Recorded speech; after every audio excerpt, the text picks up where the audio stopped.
The Epic of Gilgamesh.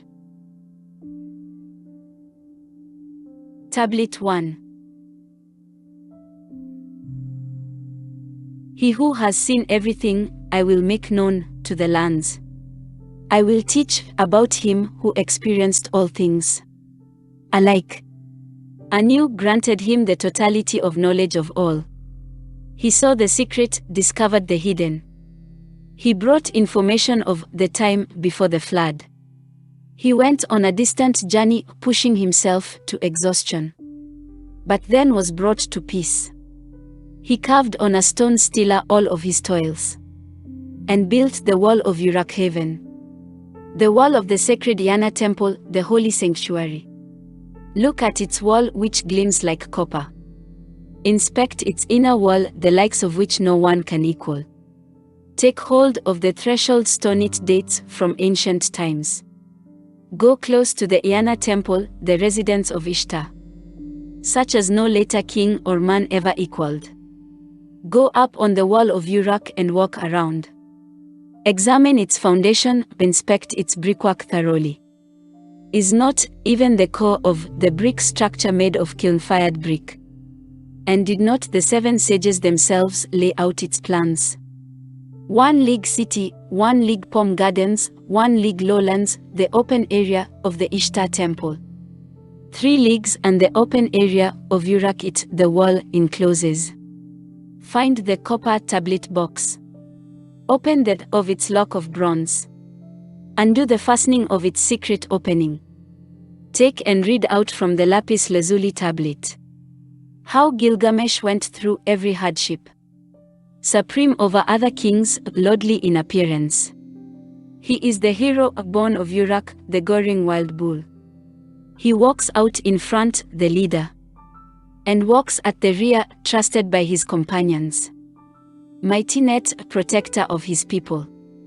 Raging flood wave who destroys even walls of stone. Offspring of Lugalbanda, Gilgamesh is strong to perfection. Son of the august cow, Remet Ninsen. Gilgamesh is awesome to perfection.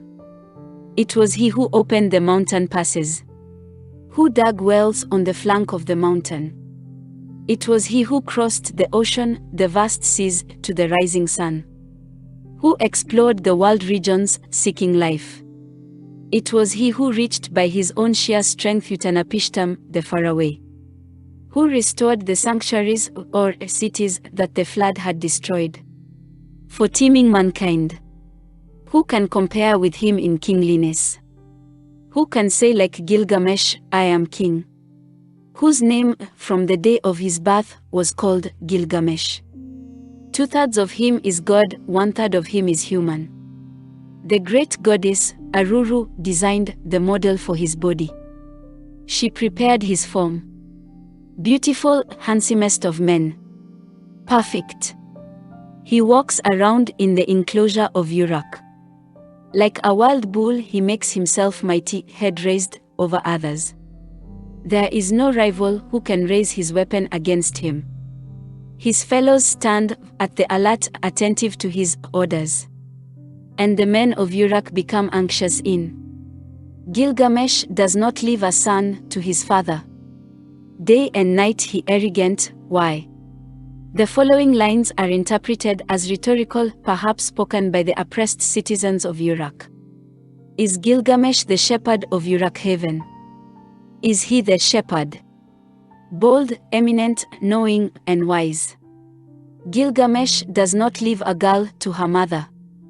The daughter of the warrior, the bride of the young man.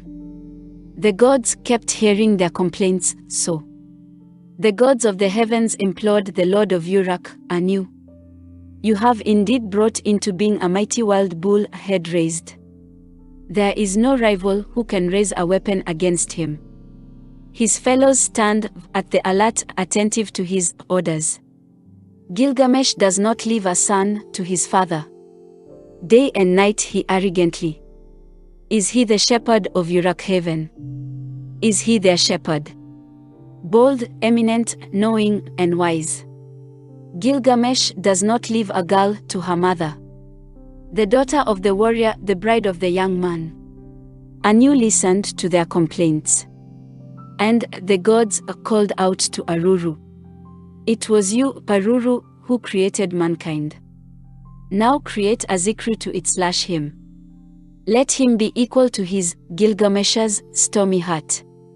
Let them be a match for each other so that Uruk may find peace. When Ururu heard this, she created within herself the zikt of Anu. Ururu washed her hands, she pinched off some clay, and threw it into the wilderness. In the wilderness, she created valiant Enkidu. Born of silence, endowed with strength by Ninata. His whole body was shaggy with hair. He had a full head of hair like a woman. His locks billowed in profusion like Ashnan. He knew neither people nor settled living, but wore a garment like Sumekan. He ate grasses with the gazelles, and jostled at the watering hole with the animals. As with animals, his thirst was slaked with mere water. A notorious trapper came face to face with him opposite the watering hole. A first, a second, and a third day. He came face to face with him opposite the watering hole. On seeing him, the trapper's face went stark with fear. And he, Enkidu, and his animals drew back home. He was rigid with fear, though stock still. His heart pounded and his face drained of color. He was miserable to the core. And his face looked like one who had made a long journey. The trapper addressed his father saying, "Father, a certain fellow has come from the mountains. He is the mightiest in the land. His strength is as mighty as the meteorite of Anu. He continually goes over the mountains. He continually jostles at the watering place with the animals. He continually plants his feet opposite the watering place. I was afraid, so I did not go up to him. He filled in the pits that I had dug, wrenched out my traps that I had spread, released from my grasp the wild animals. He does not let me make my rounds in the wilderness." The trapper's father spoke to him saying, "My son, there lives in Uruk a certain Gilgamesh. There is no one stronger than he. He is as strong as the meteorite of Anu. Go, set off to Uruk. Tell Gilgamesh of this man of might. He will give you the harlot Shamhat to take her with you. The woman will overcome the fellow, as if she was strong. When the animals are drinking at the watering place, have her take off her robe and expose her sex. When he sees her, he will draw near to her. And his animals, who grew up in his wilderness, will be alien to him." He heeded his father's advice. The trapper went off to Uruk. He made the journey, stood inside of Uruk, and declared to Gilgamesh, "There is a certain fellow who has come from the mountains. He is the mightiest in the land. His strength is as mighty as the meteorite of Anu. He continually goes over the mountains. He continually jostles at the watering place with the animals. He continually plants his feet opposite the watering place. I was afraid, so I did not go up to him. He filled in the pits that I had dug, wrenched out my traps that I had spread, released from my grasp the wild animals. He does not let me make my rounds in the wilderness." Gilgamesh said to the trapper, "Go, trapper, bring the harlot Shamhat with you. When the animals are drinking at the watering place, have her take off her robe and expose her sex. When he sees her, he will draw near to her. And his animals, who grew up in his wilderness, will be alien to him." The trapper went, bringing the harlot Shamhat with him. They set off on the journey, making direct way. On the third day they arrived at the appointed place, and the trapper and the harlot sat down at their posts. A first day and a second they sat opposite the watering hole. The animals arrived and drank at the watering hole. The wild beasts arrived and slaked their thirst with water. Then he, Enkidu, offspring of the mountains, who eats grasses with the gazelles, came to drink at the watering hole with the animals. With the wild beasts he slaked his thirst with water. Then Shamhat saw him, a primitive, a savage fellow from the depths of the wilderness. That is he, Shamhat. Release your clenched arms. Expose your sex so he can take in your voluptuousness. Do not be restrained, take his energy. When he sees you, he will draw near to you. Spread out your robe so he can lie upon you. And perform for this primitive the task of womankind. His animals, who grew up in his wilderness, will become alien to him. And his lust will groan over you. Shamhat unclutched her bosom, exposed her sex, and he took in her voluptuousness. She was not restrained, but took his energy. She spread out her robe and he lay upon her. She performed for the primitive the task of womankind. His lust groaned over her. For 6 days and 7 nights Enkidu stayed aroused, and had intercourse with the harlot, until he was sated with her charms. But when he turned his attention to his animals, the gazelles saw Enkidu and darted off. The wild animals distanced themselves from his body. Enkidu, his utterly depleted body, his knees that wanted to go off with his animals went rigid. Enkidu was diminished, his running was not as before. But then he drew himself up, for his understanding had broadened. Turning around, he sat down at the harlot's feet, gazing into her face, his ears attentive as the harlot spoke. The harlot said to Enkidu, "You are beautiful, Enkidu, you are become like a god. Why do you gallop around the wilderness with the wild beasts? Come, let me bring you into Uruk heaven, to the holy temple, the residence of Anu and Ishtar, the place of Gilgamesh, who is wise to perfection, but who struts his power over the people like a wild bull." What she kept saying found favor with him. Becoming aware of himself, he sought a friend. Enkidu spoke to the harlot.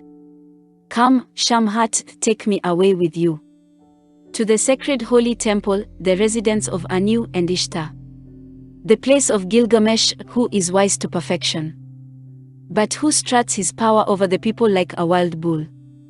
I will challenge him. Let me shout out in Uruk, I am the mighty one. Lead me in and I will change the order of things. He whose strength is mightiest is the one born in the wilderness." Shamhat to Enkidu, "Come, let us go, so he may see your face. I will lead you to Gilgamesh, I know where he will be. Look about, Enkidu, inside Uruk heaven, where the people show off in scattered finery, where every day is a day for some festival, where the lyre and drum play continually, where harlots stand about prettily, exuding voluptuousness, full of laughter, and on the couch of night the sheets are spread. Enkidu, you who do not know how to live, I will show you Gilgamesh, the man of extreme feelings. Look at him, gaze at his face. He is a handsome youth with freshness. His entire body exudes voluptuousness. He has mightier strength than you, without sleeping day or night. Enkidu, it is your wrong thoughts you must change. It is Gilgamesh whom Shamhat loves. And Anu, Enlil, and La have enlarged his mind. Even before you came from the mountain, Gilgamesh in Uruk had dreams about you. Gilgamesh got up and revealed the dream, saying to his mother, "Mother, I had a dream last night. Stars of the sky appeared, and some kind of meteorite of Anu fell next to me. I tried to lift it, but it was too mighty for me. I tried to turn it over, but I could not budge it. The land of Uruk was standing around it. The whole land had assembled about it. The populace was thronging around it. The men clustered about it and kissed its feet as if it were a little baby. I loved it and embraced it as a wife. I laid it down at your feet. And you made it compete with me. The mother of Gilgamesh, the wise, all-knowing, said to her lord. Ninsen, the wise, all-knowing, said to Gilgamesh. As for the stars of the sky that appeared, and the meteorite of Anu which fell next to you, you tried to lift, but it was too mighty for you. You tried to turn it over, but were unable to budge it. You laid it down at my feet, and I made it compete with you. And you loved and embraced it as a wife. There will come to you a mighty man, a comrade who saves his friend. He is the mightiest in the land, he is strongest. His strength is mighty as the meteorite of Anu. You loved him and embraced him as a wife. And it is he who will repeatedly save you. Your dream is good and propitious. A second time Gilgamesh said to his mother, Mother, I have had another dream. At the gate of my marital chamber there lay an axe. And people had collected about it. The land of Uruk was standing around it. The whole land had assembled about it. The populace was thronging around it. I laid it down at your feet. I loved it and embraced it as a wife. And you made it compete with me. The mother of Gilgamesh, the wise, all-knowing, said to her son. Ninsen, the wise, all-knowing, said to Gilgamesh. The axe that you saw is a man. That you love him and embrace as a wife. But that I have compete with you. There will come to you a mighty man.